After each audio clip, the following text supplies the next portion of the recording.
Complications. If there is one word that comes to mind after watching Nightshade, the second episode of The Handmaid's Tale's 4th season, it is complications. Being the leader of a rebellion, particularly a fledgling one, is no easy task, and June is discovering that keeping her handmaids in line is just one of the wrinkles she must face. June isn't the only one facing obstacles though, as Moira has her own challenges to overcome, and Serena's plans hit a snag with some unexpected news. After a couple of Gilead's finest come by the farm asking questions, June is beckoned off site by a mysterious woman. Before leaving though, the handmaids question whether moving on to another safe house or heading south is the best move. June calms their fears somewhat before heading out for her rendezvous. Nightshade is like a callback in some respects and touches on some of the lesser developed aspects of the Handmaid's Tale's universe. One way it achieves this is by further exploring the way in which women are seen as amusement for the men of Gilead. This was touched upon when June went to Boston as a high-priced escort and eventually ended up killing Commander Winslow at Jezebel's. June's presence at a local Jezebel's is required once again, this time by Daisy, a member of the Resistance played by Laura Vandervoort. Intel on a new safe house is shared during a clandestine chat in a greenhouse. The conversation quickly turns to taking advantage of the current situation, and a plot is hatched to wipe out members of Gilead's military before they assemble in Chicago.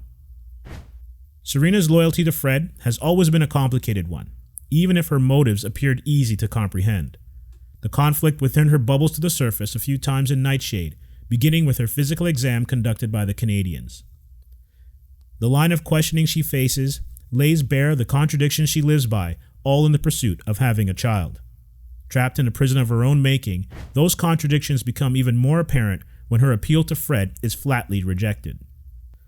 All the abuse she suffered by Fred's hand, rationalized as just punishment for her sins, take on a new significance when Trullo reveals that she's pregnant.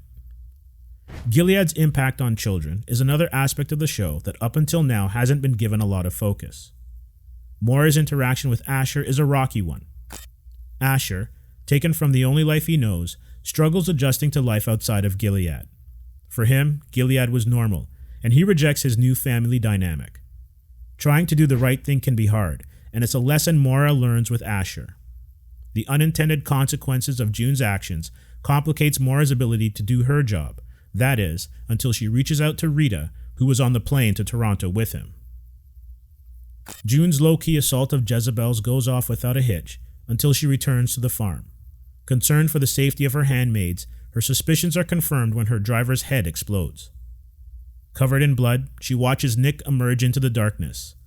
Looking for the handmaids as well, Nick spares her life, but June knows that he can only do so much without blowing his own cover.